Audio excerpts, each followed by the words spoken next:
Nurmalita Inji Anjika, perwakilan Universitas Slamet Riyadi Surakarta, selaku pendebat kedua.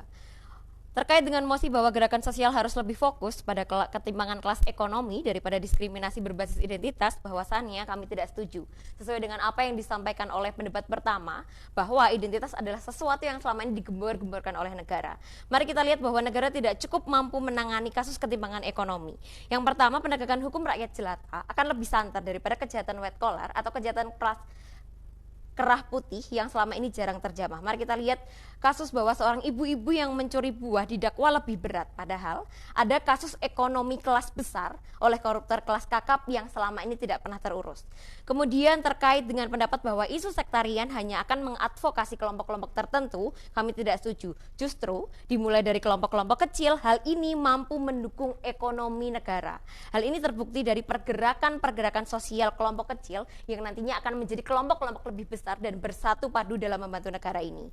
Mari kita lihat bahwa perempuan dengan ekonomi rendah dipermainkan oleh laki-laki. Justru hal ini membuktikan bahwa pergerakan feminis yang berbasis identitas dengan slogan Empower Women mampu memberdayakan perempuan lain dan mengangkat sektor ekonomi. Hal ini berangkat dari pergerakan sosial identitas. Ini juga menangkis bahwa gerakan sosial identitas hanya melahirkan politik identitas. Padahal skup yang dibela oleh feminis sendiri ini terkait oleh kesetaraan gender, baik laki-laki, perempuan maupun kelompok-kelompok kecil.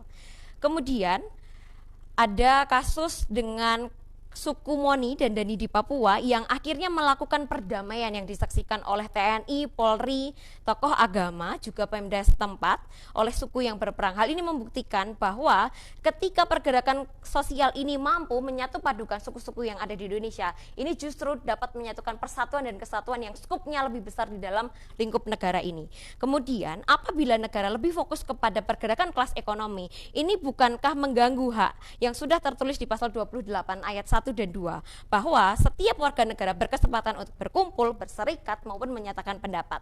Mari kita lihat juga di kasus tahun 98, berangkat dari perang identitas yang akhirnya melebar dan membesar dan mengarah pada kelas ekonomi. Hal ini justru menjadi poin pertama di dalam negara, bahwa negara harus fokus pada pergerakan sosial berbasis identitas yang nantinya akan lahir kelompok besar yang membantu negara ini sendiri.